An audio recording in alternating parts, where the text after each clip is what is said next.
What up, people? Today we're going to talk about leg training, and I want to give you kind of a rundown of the leg musculature, beginning with the quads, because whilst the quads are looked at as a whole group of muscles, they're actually comprised of 4 separate muscles, and you can vary what exercises you do as well as how you perform them to kind of affect different parts of your quad.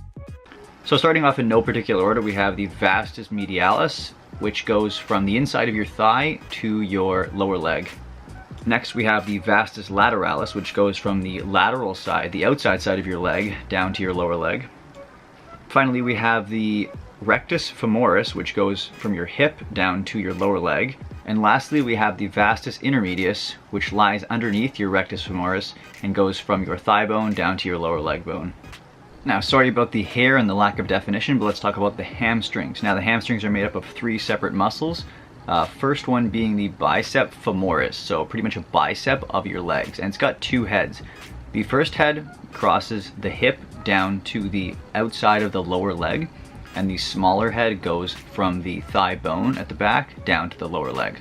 Next, we have the Semitendinosus, which goes from the hip as well down to the inner part of the lower leg.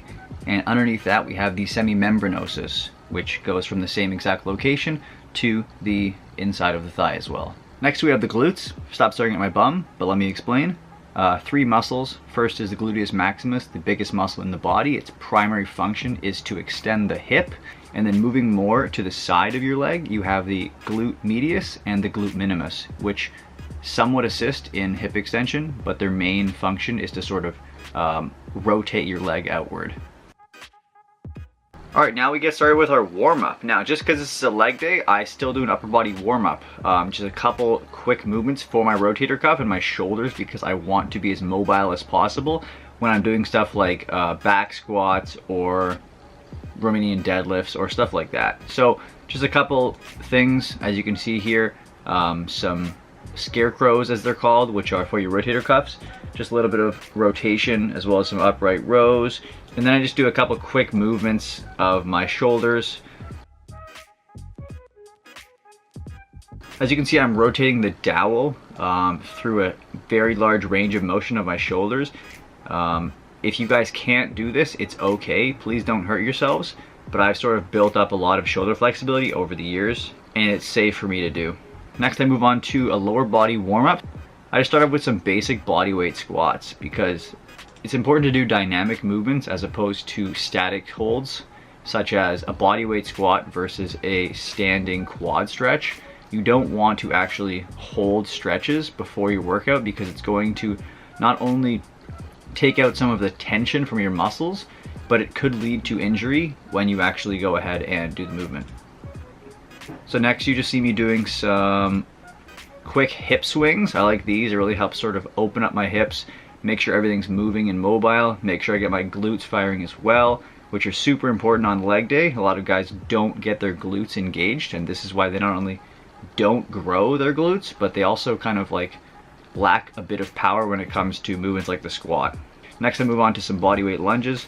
Just sort of, you know, get my bearing, get my balance, and warm my glutes and my hamstrings up a bit more. Now we just move on to some barbell squats with the bar, just sort of getting the motion down, getting myself warmed up in terms of the actual movement before I go ahead and add a load to it. All right, let's talk about the back squat. So first things first, where do you place the bar for squats? This is what I do. I don't know if this is high bar or low bar, but this is where I place it. Now when it comes to doing high bar, it's going to sit almost on your upper traps, and you're going to involve more of your quads and less of your glutes and your hamstrings because you're going to be more upright. You're also probably going to be able to lift less weight than you could by putting the bar lower on your body. Now when you put it down lower, you're going to be using more of your back to actually get the weight back up. So where do you place your feet? To be totally honest, there is no correct answer. Usually it's just however you feel comfortable. Everyone's hip anatomy is different, so there isn't one right way to do squats. A good way to test how you should stand when you're doing squats is to jump up in the air, and wherever you land, that's where you should place your feet when it comes to doing squats. How deep should you go? That's what she said. Well, my advice for you is go at least to parallel. It used to be a myth that it would destroy your knees if you went below parallel, but that myth is pretty much broken. And usually the deeper the squat, the more muscle you're going to engage, and the more glutes and hamstrings you're going to engage. Sets and reps Pickering Fitness. Well, for me, since the squat is a big compound movement and I like to do it at the beginning, I typically do 5 sets of 5 reps so I can build up some strength at the beginning as well as lift the most amount of weight through a leg exercise.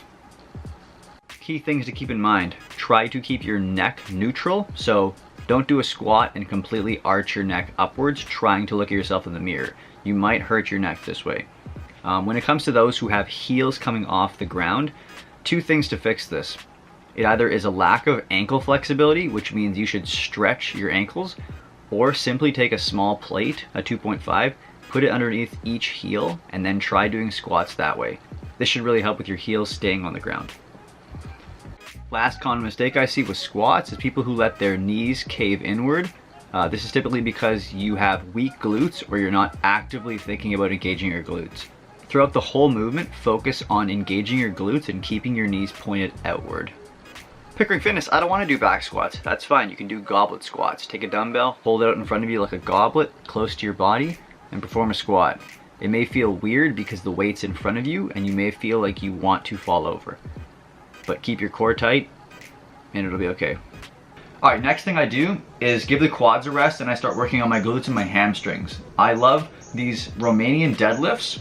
You can do them with dumbbells or you can do them with barbells. But the trick here is less so of performing a rep, but more so about getting a weighted stretch on your glutes and on your hamstrings. So in terms of volume, I typically will do something like 4 or 5 sets of 12 to 15 reps.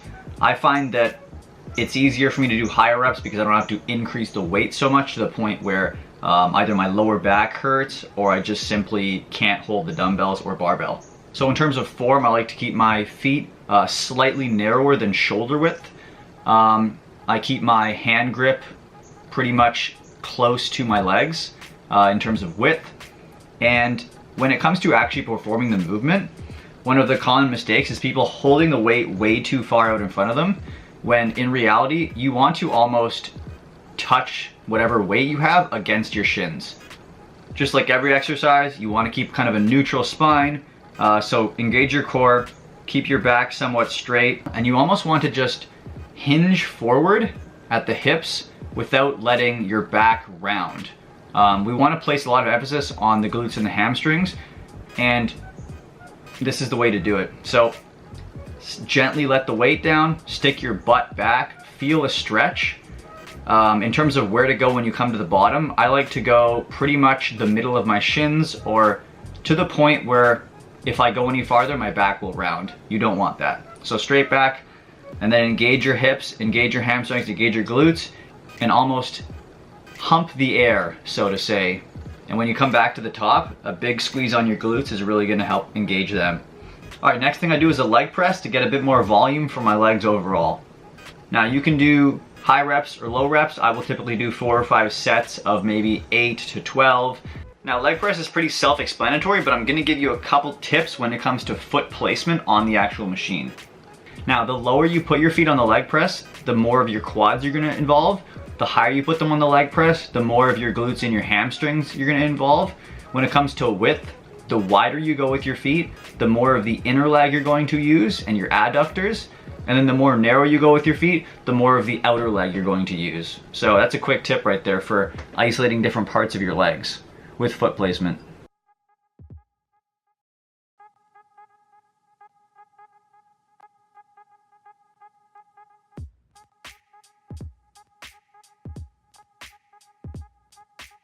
All right, now the next exercise I do is a simple weighted lunge. You can do a body weight, you can do it with a barbell, you can do it with a dumbbell. I just like to do it with dumbbells because I find I can keep my balance better. I like lunges because not only do I really feel it in my glutes and my hamstrings as well as my quads, but I find that for someone like me, it's great for building like not only balance, but athleticism as well. And it's a functional movement that I think everyone should work on, if not for fitness, but for just general mobility as well. Now when it comes to sets and reps, I typically will do something like 4 sets of maybe 8 to 10 reps for each leg. So we're looking at maybe like 20 rep sets. When it comes to actual form, I honestly think that everyone is gonna do the lunge differently. This is how I do it, and this is how I feel it in my muscles.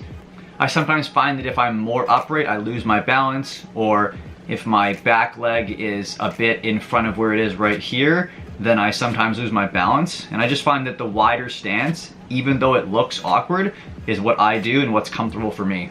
Now, one major tip is you want to focus each of your reps on the front leg. Now, as much as you have the back leg for support, you want to be pushing through the heel of your front leg.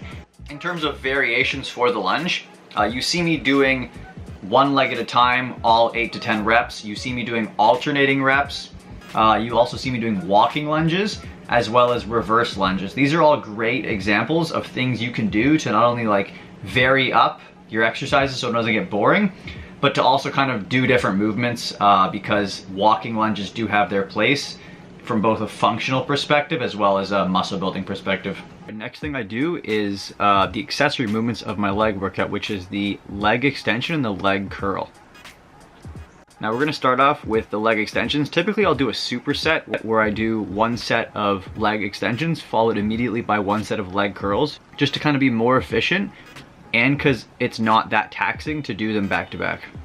I'll typically do something like 3 sets of 12 reps for each one. Just like how we talked about the foot placement on the leg press, it actually applies to the leg extensions as well. When you rotate your feet outward, you're gonna work more of the inner and more of that teardrop, whereas pointing your toes inward is gonna give you more of the outer side of your quad. A couple things to keep in mind: if this hurts your knees, don't do it, okay? Some people may find that this irritates their knees. Another good tip to keep in mind for the leg extensions is when you get to the top, pause for a couple seconds just to get like a full contraction of your quad and really get a good squeeze. So next movement is the machine leg curl, working primarily on your hamstrings. Now, there's a couple different ways to do this. One of them is with your toes pointed upward and your toes pointed downward. Now, when you point them downward or sort of away from your body, you're going to take some of the calf muscles out of the actual curl and it's going to hit your hamstring harder. Now, whenever I do this, I feel like my hamstrings are going to rip off the bone, so I personally don't do it this way. You'll usually only see me doing it with my toes pointed up towards my body. Now, like we talked about in the anatomy of the hamstrings, having your feet pointed outward during a leg curl is going to involve more of the inner hamstring, which are the 2 semitendinosus and semimembranosus, which attach on the inner part of your lower leg. Whereas having your toes pointed inward is going to work primarily the bicep femoris, which is the one that goes from your hip down to the outer part of your lower leg. I'll typically do 3 sets of 12 reps for the leg curls, just like I do for the extensions. And one last thing to keep in mind, the short head of your bicep femoris, the one we talked about that goes only from your thigh down to your lower leg, can only be trained through knee flexion because it doesn't actually cross your hip. So to fully develop your hamstrings, you have to do not only hip extension movements, but also some knee flexion movements, like curls. All right, now let's talk about everyone's favorite muscle group, the calves. First, we're gonna do a little bit of anatomy of the calves. Now, first of all, there's 2 separate muscles that you're primarily going to work out when you're doing calves. First is the gastrocnemius, shown here in red. Now, it connects from the back of the thigh bone to the middle of your calf bone. The second muscle is called the soleus because it looks like a piece of sole, the fish, and it originates only on your calf and connects down to your tendon into your ankle. So when it comes to training the soleus, here's the thing. It doesn't actually cross your knee joint. So it's only really trained in seated calf raise movements. When it comes to sets and reps for training the soleus or doing a seated calf raise, you want to aim for slower reps, more range of motion, and lighter weight, higher reps. I'd say somewhere in the 10 to 20 rep range when you're training the soleus or any kind of seated calf raise. When it comes to the gastrocnemius, or the typical calf muscle that we always see, this is where you can hit it harder. So my advice is to train this through some sort of standing calf raise go heavier on the weight because your calves are stubborn. This particular part of the calf should be trained with heavier weights, in my opinion. Something in the 6 to 8 rep range, but feel free to also do some higher rep ranges. Since my gym doesn't actually have a calf raise machine, I have to sort of do it on a leg press, where I just sort of go up on my toes and press as hard as I can in a raise. Another good technique I've done is at the end of my workout, I'll do something like a jumping calf raise. So I'll put a little bit of bend in my knee and I'll just spring up as if I'm doing a vertical jump. But be careful with this movement, but try it out, guys. What up, people? I realized I did that whole video and I never actually talked about rest time. So let me just give you a quick rundown of what I would do in terms of rest. When it comes to the barbell squats or some kind of heavy compound movement, I always typically rest 2 to 5 minutes in between sets.